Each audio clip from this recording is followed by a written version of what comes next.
For 12 years, I told grieving families, dying patients, and every hospice worker who ever asked me for advice that feeling everything alongside them, all of it, without flinching, was the whole job. I said it in trainings.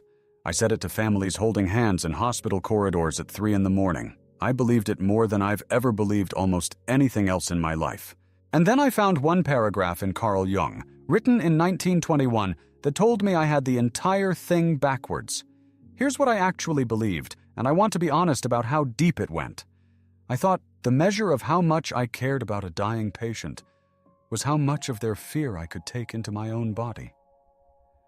If a wife was breaking apart in a hallway, I didn't just comfort her. I let her grief become mine for as long as she needed it to. I called that presence. I called it being a good counselor. Colleagues used to ask me how I did it, year after year, without cracking, and I told them the secret was simple. You just don't hold anything back. You let it all the way in. I taught that. I trained newer counselors to do that. I was proud of it. And somewhere around year 10, something started going quiet inside me that I couldn't explain. And it scared me more than any death I'd ever sat with. I stopped being able to cry at funerals. Not because I'd made peace with anything, because there was nothing left in me to cry with. I'd sit in a room with a family losing their father, and I'd say all the right things, do all the right things, and feel almost nothing happening underneath my own skin. I told myself I was just experienced now. Seasoned. That's the word I used. Seasoned. But seasoned people don't lie awake wondering if they've become a hollow performance of a person who used to feel things. There was a sentence a hospice nurse said to me once, near the end of my time there, that I couldn't put down for years afterward. She said, quietly, almost like she didn't mean for me to hear it, "You used to cry with us. You don't anymore." That was it. 11 words. And I carried them around for longer than I carried almost anything else from that decade. I need to walk you through what I actually found in Jung, because it isn't what I expected, and it isn't the self-care advice you've heard 100 times already. This is going to take a minute to lay out properly, so stay with me. Before we go further, do me a favor and hit like on this video, and if you haven't subscribed yet, go ahead and do that too. It tells YouTube this kind of conversation matters, and honestly, it's the reason I get to keep making videos like this instead of chasing whatever's trending and shallow this week. Here's the sentence that changed everything for me, and I think it's the whole video compressed into one line. What I called strength for 12 years was actually the absence of a filter I didn't know I was supposed to have. In 1921, Carl Jung published a book called Psychological Types, and buried inside a very dense, very technical argument about the 4 psychic functions. There's a line that I read at 2 a.m, sitting on my kitchen floor because I couldn't make myself get up off it. Jung wrote that, without differentiation, direction is impossible, since only a differentiated function is capable of being directed. I read that sentence 4 times before it landed. He wasn't talking about thinking or intuition in that passage. He was talking about the feeling function. Feeling, the capacity to register emotion, yours and everyone else's, is, in Jung's model, one of 4 basic psychic functions. And like the other 3, it can exist in exactly 2 states. Undifferentiated, meaning it reacts automatically to whatever hits it, indiscriminately, with no filter and no choice involved. Or differentiated, meaning it's still fully capable of feeling, but now it can be aimed. Directed, used on purpose instead of triggered by accident. I sat there on that floor and did something I hadn't let myself do in years. I actually thought about what my 12 years of feeling everything had actually been. And I realized, slowly, with a kind of dread I still remember physically, that I had never once been differentiated. Not for one single day of that career. I had an enormous capacity to feel. Everyone always told me that. What I never had was a filter, a direction, a choice about when and how much of it to let in. I was, in Jung's exact framework, running an undifferentiated feeling function at full volume for 12 straight years, and I had called that virtue. I want to sit in that discomfort for a second longer, because I think a lot of you are sitting in it right now too, and I don't want to rush past it. If you've spent years being told you're too sensitive, or if you've spent years being praised for how much you absorb, there's a decent chance nobody ever told you there was a difference between having the capacity to feel and having the capacity to direct it.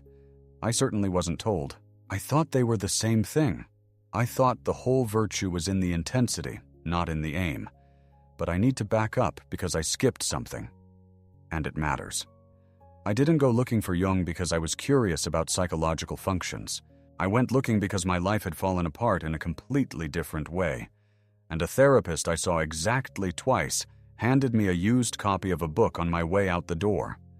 My marriage ended the same year I left hospice work, and those two collapses happened close enough together that for a long time I couldn't tell which one caused the other. I was 39. I remember the specific week I realized I couldn't keep doing either.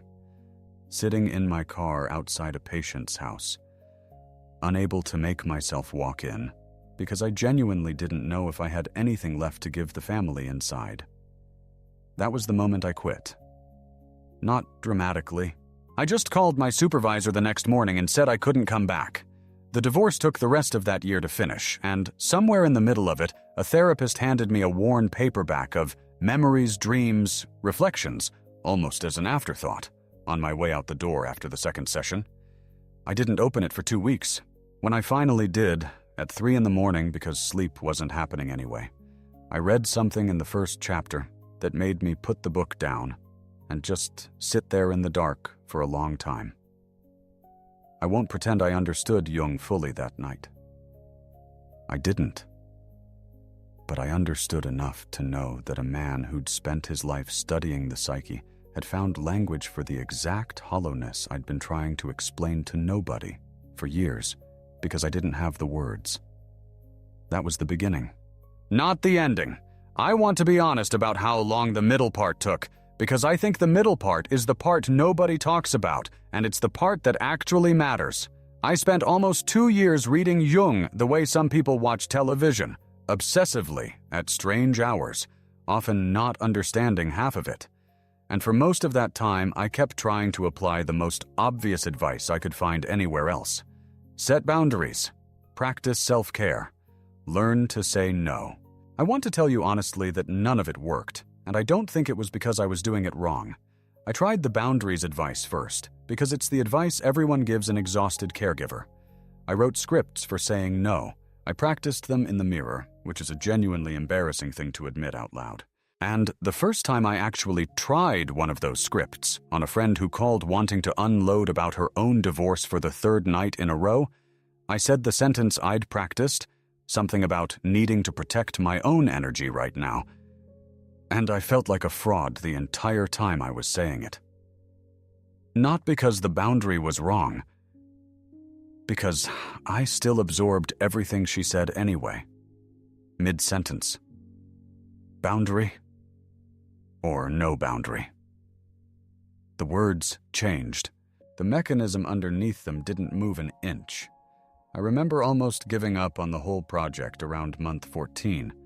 I'd read enough Jung by then to recognize the concept of differentiation intellectually, but I could not, for the life of me, find the bridge between reading the idea and living it.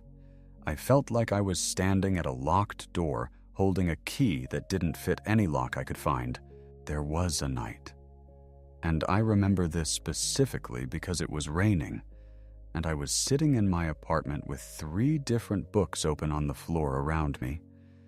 Jung, a book on grief work, and something on Buddhist psychology I'd picked up out of desperation, where I genuinely thought, maybe this doesn't apply to me. Maybe I'm just built this way, and the only options are drowning or going numb, and there isn't a third thing. There was a period right around then where I started driving out to the Blue Ridge Mountains most weekends, alone, just to walk until my legs were too tired to keep circling the same thoughts. I remember one specific trail, maybe an hour and a half from my apartment, where I'd stop at a ridge that looked out over 3 different valleys, and I'd ask myself the same question every time. If absorbing everything isn't the answer and boundary scripts don't actually work, What's actually supposed to happen instead? I didn't have an answer for months. I just had the walking and the not knowing and a growing suspicion that maybe I was asking a question that didn't have an answer at all. But then I found something I hadn't been looking for in a completely different writer, and it cracked the door open just enough. James Hillman, who spent his career pushing Jungian ideas somewhere stranger and more poetic than Jung himself usually went, wrote that psychological depth depends not on their experiencing themselves or on their self-motivation, but upon self-witness. I read that line and something shifted quietly, the way a key finally slides into the right lock. Hillman wasn't talking about absorbing someone's pain as proof of care. He was describing something almost the opposite. He was describing witnessing, a kind of presence that stays fully attentive to someone else's experience without dissolving into it. The soul, Hillman argued, doesn't need to be merged with. It needs to be seen, held in attention, witnessed. I sat with that word for days. Witness, not sponge. A witness is present completely to what's happening. But a witness doesn't become the thing they're witnessing. A witness at a car accident doesn't climb into the wreckage to feel what the passengers feel. They stay where they are, fully alert, fully present, and that's exactly what makes them useful to the people who need help. I had spent 12 years trying to climb into the wreckage every single time, and I'd called that compassion. And then a second piece landed from a writer named Edinger, who described something he called the ego-self axis, the idea that a healthy psyche maintains a connecting link between the two, which ensures the integrity of the psyche. Edinger wrote that individuation is the conscious dialogue between ego and self, where the ego serves the greater whole without being possessed by it. I read "without being possessed by it" and had to put the book down again, because that was the most precise description I had ever encountered of what happens to an empath who absorbs everything. You get possessed, not metaphorically. You lose your own center entirely and start operating from inside someone else's emotional weather system. What Edinger was describing as the goal of individuation, a self that serves without dissolving, was structurally exactly the same shape as what Hillman called witnessing, and exactly the same shape as what Jung called a differentiated feeling function. 3 different writers, 3 different vocabularies, pointing at the same single mechanism from 3 angles. I remember sitting with that convergence and feeling, for the first time in over a year of reading, that I wasn't chasing an abstraction anymore. I was looking at something real, described independently by people who weren't even talking to each other across the decades between them. Now, I know what some of you are thinking, because I thought the exact same thing for a long time. This all sounds like a very elegant way of saying, stop caring so much, dressed up in enough Jungian vocabulary to make it sound profound. I want to take that seriously, because it was my own biggest resistance to all of this for the better part of a year. Jung never once described differentiation as elimination. He was explicit in that same book that a function has to be directed, not shut off. The feeling stays completely intact. What changes is whether it's aimed or automatic. And there's something else, something I didn't find until later, that actually settles this argument with data instead of just more philosophy. A researcher named Tanya Singer at the Max Planck Institute ran a study that measured what happens in the brain during 2 different kinds of training. One group trained in pure empathy, feeling with someone's pain, fusing with it. The other trained in compassion, feeling for someone while staying rooted in their own perspective. The empathy training activated the anterior insula and the anterior cingulate cortex, the same regions that light up when you experience your own physical pain directly. That group reported more negative affect, more exhaustion over time. The compassion training activated an entirely different network, and that group reported more positive affect and, critically, far less burnout. Same emotional intelligence, same sensitivity, 2 measurably different circuits in the same brain doing 2 measurably different things to the person running them. I want you to sit with that for a second, because it's not a metaphor anymore. There is a documented physical difference between feeling with someone, which burns a specific part of your brain the same way physical pain does, and feeling for someone, which lights up something else entirely and doesn't cost you the same thing. Jung described this distinction in 1921 using the vocabulary of psychic functions. Singer's lab measured the same distinction roughly a century later using an MRI machine. I don't think that's a coincidence. I think it means the thing Jung was pointing at was real the whole time, and we just didn't have the instruments yet to watch it happen. What gets me most about that study is the part that almost never gets repeated when people talk about it. The empathy group wasn't made up of people who didn't care. They cared enormously. That was the whole point of the training. The exhaustion wasn't a punishment for caring too little. It was the direct, measurable cost of caring through the wrong circuit. Which means 12 years of my own exhaustion was never proof that I was giving too much of myself away. It was proof that I was routing an enormous capacity to care through a circuit that was never built to hold it for that long, at that volume, without a break. So here's the honest answer to the skeptic in me, and maybe the skeptic in you. This was never about feeling less. It was about which circuit does the feeling. For 12 years, I ran the circuit that burns. I never once tried the other one because nobody told me it existed as a separate option. I thought caring less and caring differently were the same sentence. They are not even close to the same sentence. There's a second thing I used to believe, and I want to name it directly because I think it's underneath a lot of what keeps empaths stuck. I used to think the word empath itself was just wellness culture branding, a soft label without real clinical weight behind it. But the mechanism underneath the label, an undifferentiated feeling function documented by Jung in 1921, and a measurable difference in brain circuitry documented by Singer roughly a century later, has nothing to do with what the word trends as online. The vocabulary is borrowed from wellness culture. The phenomenon it's describing is not. It shows up independently in analytical psychology and in neuroscience, decades apart, with no coordination between the two fields at all. And there's a third fear, the one that actually kept me stuck the longest, so I want to name that one too. I was terrified that if I stopped absorbing everything, I'd become cold. That the thing that made me special, the thing people relied on me for, would just evaporate. And what would be left underneath wasn't a calmer version of me. It was nobody at all. I want to tell you what the data actually says about that fear, because it's the opposite of what I was afraid of. Compassion fatigue research shows that the numbness, the going cold, isn't what happens when you stop absorbing everything. It's what happens when you keep absorbing everything until there's nothing left to absorb with.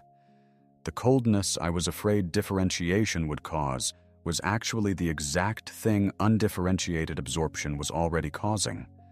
Slowly, for years, before I ever tried to change anything.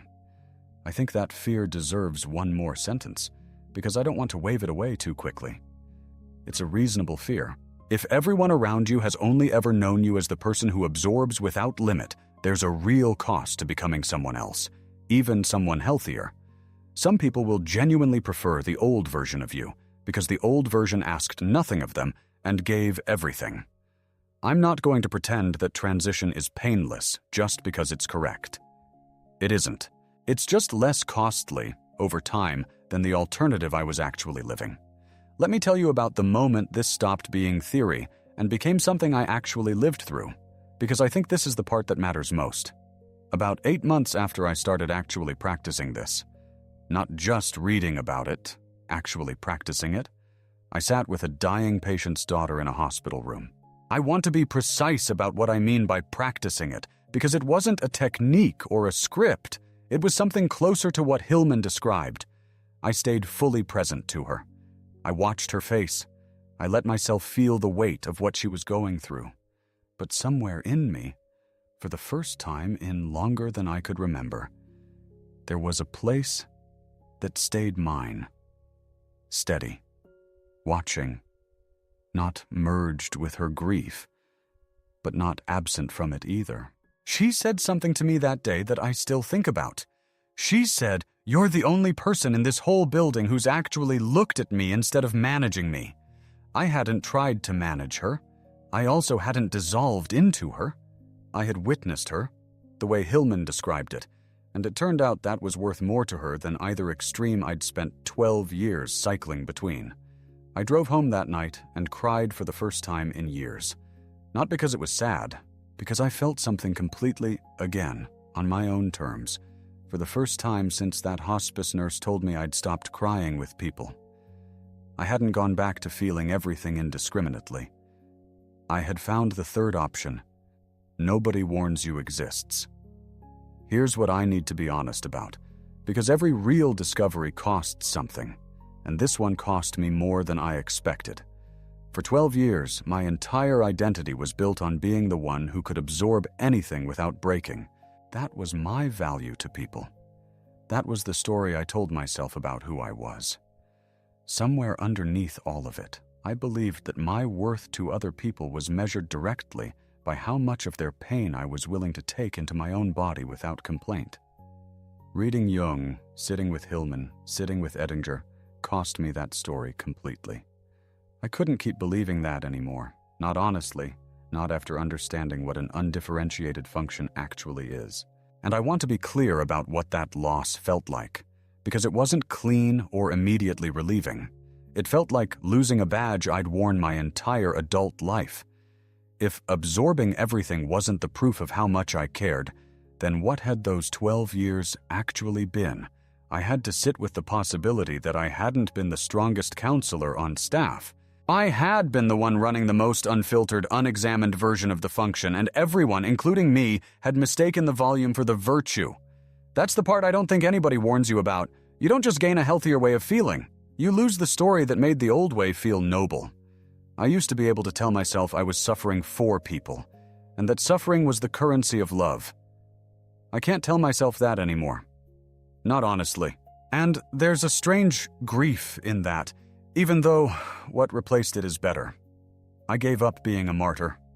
I didn't expect how much that would actually cost, because nobody tells you that martyrdom, however exhausting, at least came with a clear identity attached to it.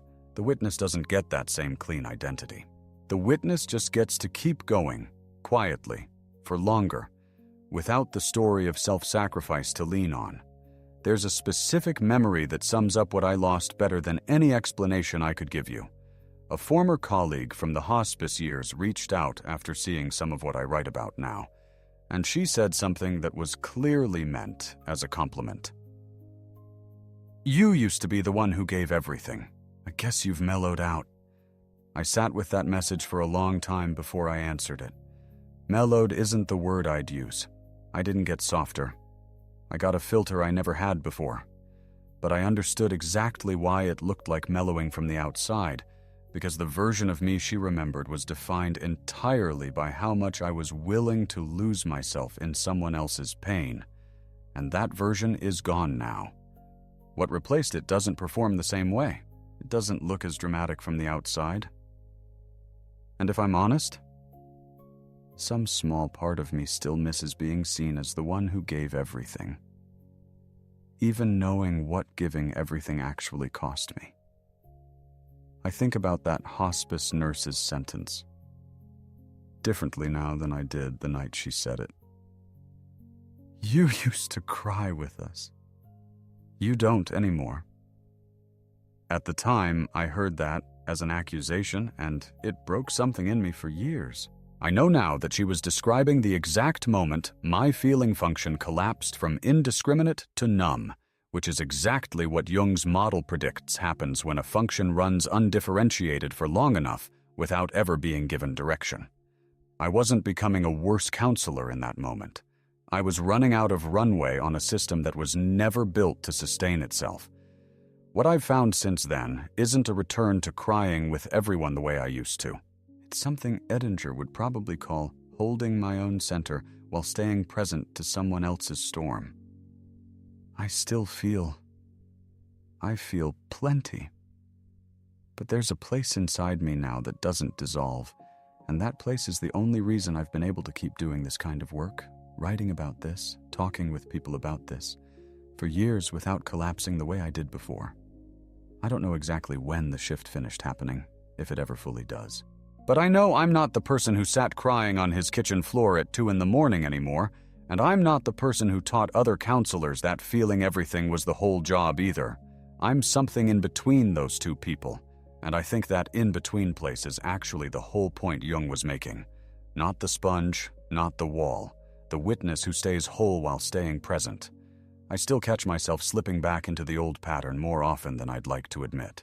A friend calls in genuine crisis, and for the first few minutes I notice myself doing the old thing.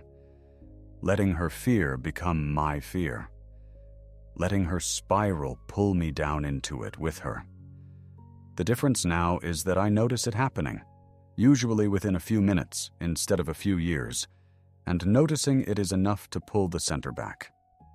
Not perfectly. Not every time. But enough that I go home afterward and I'm still there, still whole, instead of scraped hollow the way I used to be after almost every conversation like that. Before I get to the last thing I want to say, I want to take a second and be straightforward with you about something. If any part of what I just walked through actually landed for you, if you recognized yourself in the sponge, or in the numbness, or in the fear of becoming cold, this channel exists entirely for conversations like this one. I put a genuinely absurd number of hours into finding the actual sources behind ideas like this, instead of just repeating whatever version of Jung gets passed around without anyone checking the original text. If that work has any value to you, the way to make sure I can keep doing it is through something like a super thanks on this video. It's not a subscription, it's not a request for a favor, it's just a way of saying this specific conversation mattered enough to support directly. You're not just a viewer sitting on the other side of a screen tonight. You're one of the people this channel is actually for, and that's worth something to me every single time it happens.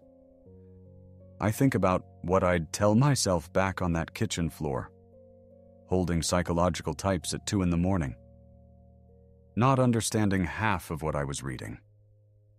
I'd tell him the sentence that was breaking him open wasn't a diagnosis, it was a direction. Without differentiation, direction is impossible.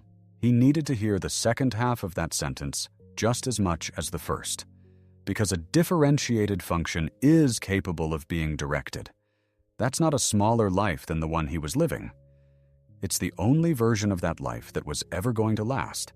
I still work with grief in different ways now than I did in a hospice building.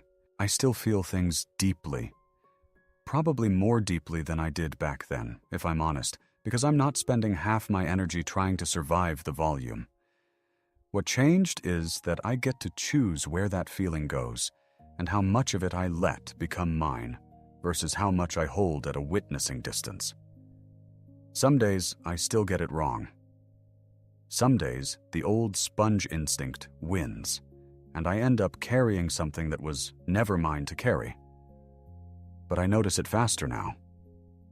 I have language for it now, and having the language, it turns out, was most of the battle I didn't know I was fighting for 12 years. So here's the question I actually want to leave you with tonight, and I mean this honestly, not rhetorically. Somewhere in your life right now, there is probably a place where you're absorbing instead of witnessing. A relationship, a job, a family member's crisis that's become your own without you ever agreeing to that trade. I'm not going to pretend I know exactly what that looks like for you, but I'd bet almost anything that you already know, the second you think about it, exactly where it is. Tell me in the comments where that place is for you right now. Not the theory of it, the actual specific situation. Or tell me if you've ever gone from feeling everything to feeling almost nothing and didn't know there was a third option either. I read every single one of these, and honestly, they're usually the part of making this channel that means the most to me. I used to believe that the deepest kind of care meant losing yourself completely inside someone else's pain. I taught that to people. I lived by it for 12 years, and it nearly emptied me out entirely. What I know now is that the deepest kind of care isn't measured by how much of yourself you're willing to lose. It's measured by how fully you can stay present, whole, and aimed while someone else falls apart in front of you. That's not a smaller kind of love. It just took me 12 years, one collapsed marriage, and a sentence written by a Swiss psychiatrist in 1921 to understand it was actually the bigger one.